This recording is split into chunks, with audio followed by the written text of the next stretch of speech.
Hi guys, nasa Bunchigo ko. Ito pong presyo na lang ng soba, 395, 585. Mas mahal pa sila sa Japan. Ang daw nila is 575.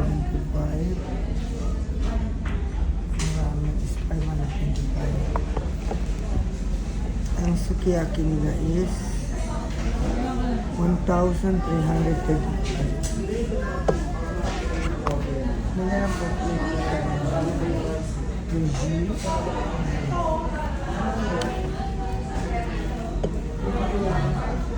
ang fried rice nila is 310.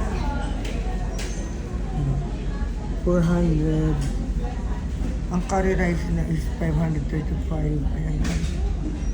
Pero mukhang masarap. Japanese sarap.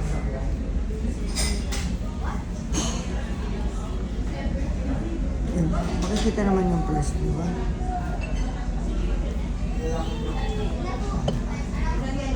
Maraming nila is 625. Tinalapanjit. Ano? Hindi na rin yung ganyan. Bye-bye po. Japan style siya. Ayan.